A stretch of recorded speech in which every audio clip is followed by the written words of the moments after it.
Indie games open up a whole new world of creativity. Without the weight of a big name publisher or the reputation of being part of an iconic franchise, there's a lot less pressure on the development team. Instead, they can focus on being imaginative and making games like Undertale.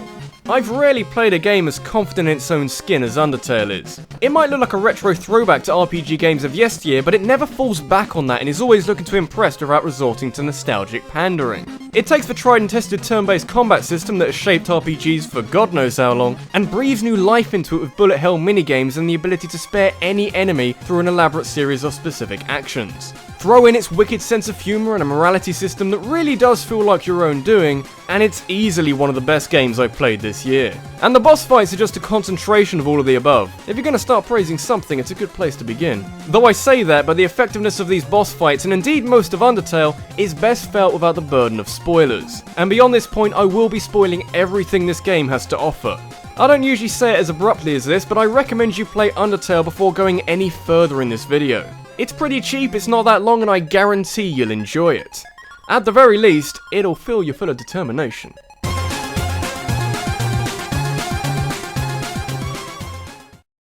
The archetypal villain's lair is usually full of lava pits, explosions, and chanting choirs, and yet, reaching the end of Undertale's neutral path puts you in the presence of the ruler of the monsters, Asgore Dreemurr, whose last name is an anagram for murderer, incidentally. And he's watering some flowers. Undertale likes to remind you as often as possible that most of the enemies you come across in the game actually have personalities and interests, but I still anticipated that the main villain, I guess, would at least be sitting in his throne when you meet him. What follows is less of a climactic showdown with the big bad and more of an appointment. Seriously, even Asgore likens it to going to the dentist. Both parties know what needs to be done to achieve their separate goals, and Asgore doesn't even pressure you into fighting him on the spot. He'll happily wait for you to do what you need to do, which will probably be to go get the Temi armor if you suck at the bullet hell. What makes Asgore stand out in Undertale as a fight is that you have to fight him regardless of the path you take. On a pacifist run, he actually gives you the biggest challenge because the very first thing he does is destroy the mercy option. Not sure if that's because he's showing no mercy to you, or because he doesn't feel that he deserves mercy after all the human souls he's had harvested. This battle takes on further significance when you work out that the voice you could hear every time you got a game over was Asgore's. Every time you felt like quitting from a game over, he was there telling you to stay determined, including every time you died against him. It makes you wonder what you're really doing in this game and what the motives of the people around you are.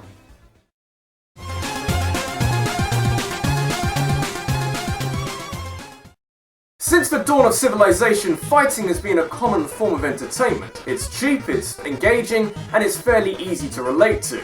But I bet you anything that there haven't been too many showings of a child fighting a TV host, who also happens to be a robot. I was just thinking that Undertale was lacking an overbearing killer robot TV host when Mettaton turned up on the scene. There's something a little too funny about a self-obsessive TV personality who is also a human killer robot on the side. So yeah, you have a few run-ins with Mettaton, usually to partake in a deadly TV show or two with audiences in the high single figures, but it's the final encounter with him that really takes the cake. Partly because you can actually fight him properly this time, partly because he gets a bigger audience this time, but mostly because, holy shit!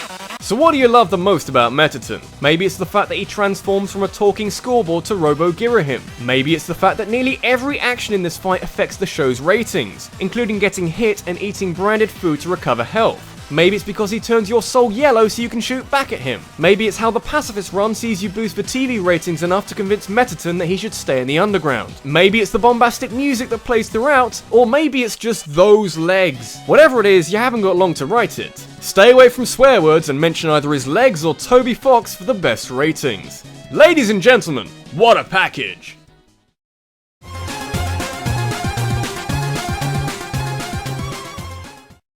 Going down the path of Genocide in Undertale is physically and mentally exhausting.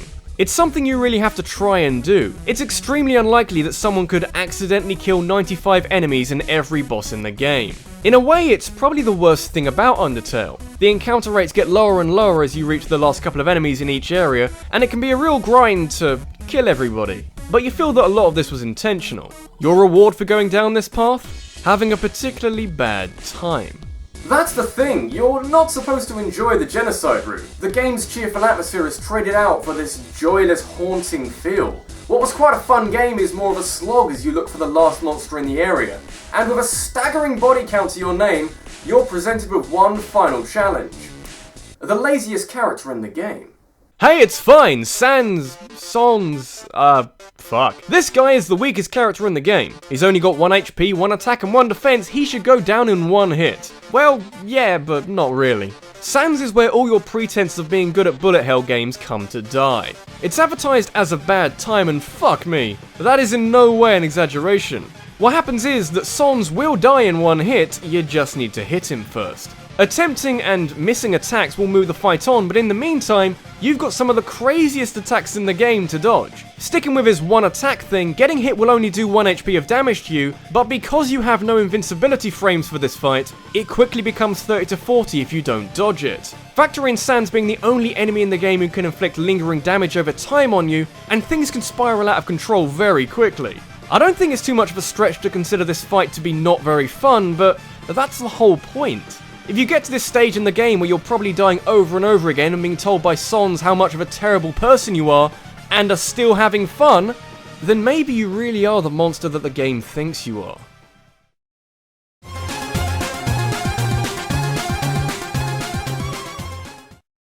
With really good games, there's usually one single moment that you can point to that made you realise that this is a game you're going to love.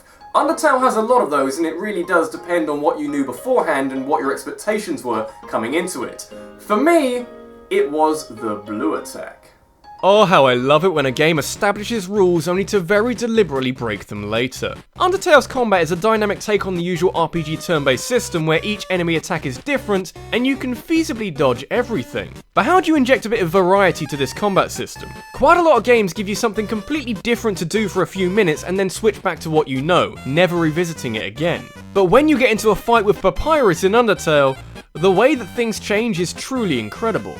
Papyrus is already one of the best characters in the game. There's something fantastic about a power-hungry but ultimately harmless skeleton whose obsession is badly cooking spaghetti, but given his role in the game, it's inevitable that you have to fight him at some point. All the build-up tells you that Papyrus has a special blue attack that you can only dodge if you stand still. And they've got a point, he certainly has something like that, but that's not the main event. Papyrus's blue attack is the act of turning your soul blue and turning a bullet hell minigame into a fucking platformer. This right here is what sold me on Undertale. What convinced me that this is not an ordinary game. I've played funny games before, I've played my fair share of comedy RPGs, but very few, honestly, I could count them on one hand, have changed a part of its gameplay up for a short period of time and not felt forced. It's the same kind of system as before, except there's now a bit of gravity. And bones. Oh, so many bones. And Papyrus could have been the dullest piece of shit going and I would have still loved this fight. The fact that he's chirping in with little quips just makes it better. I know this is supposed to be a boss fight, but it just feels like a showcase of what kind of game Undertale is. Now, if you'll excuse me.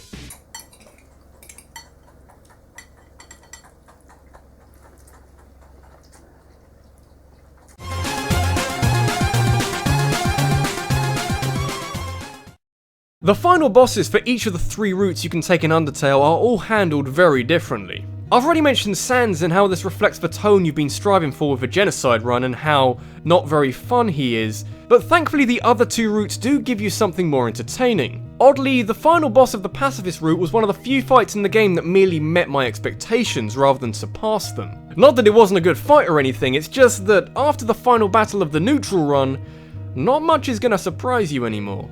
The final stages of a neutral run aren't anything too dramatic. Flowey, who is at that stage the game's only truly evil character, kills Asgore after you've beaten him and spared him, and then reminds you of his kill or be killed motto that he said at the start of the game. Then, with 6 human souls in his possession, Flowey practically tears the game apart. So these human souls are quite powerful it seems, because not only do they cause your game to crash, but when you boot it back up and see that a few things are a little different, Flowey's brand new Omega form is just a little bizarre.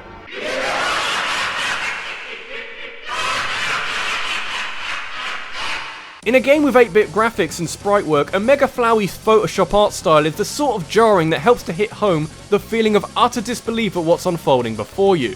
It's a fight you can't really win, but holy hell can you lose it. Taking a trip back to a slightly modified game over screen and then your desktop. Omega Flowey effectively flattens the fourth wall in order to make the situation feel more and more helpless with every death. Not just for your character, but for the person behind the keyboard trying frantically to dodge Flowey's ridiculous attacks. Eventually you'll start saving over your file a bit more, even if he just wants to abuse the save states to cause you more problems. Though you'll actually get an opportunity to call for help in these odd minigames as you slowly start fighting back. The fight's still some crazy shit, but you do gradually wrestle back control and start liberating the human souls. What I really like about the final stage is that Flowey's attacks don't change too much, but because you've got the souls on your side, your attacks finally do some decent damage to him and you're thrown healing items to keep you going. It's a real war of attrition at times and it can get very frustrating, but unlike Songs, beating Omega Flowey is an unbelievably satisfying experience. And considering that this wraps up the first ending you'll ever see from Undertale, it's the perfect tonic from which to pursue what else this game has in store. This has been RabbidLuigi, and what made this fight even more poignant was the option to either kill or spare Flowey once you've beaten him. Given that he's the worst thing you've seen in the game up to this point, having this option really does show what kind of game Undertale is, where regardless of what you've seen or what you've done, you've always got a choice.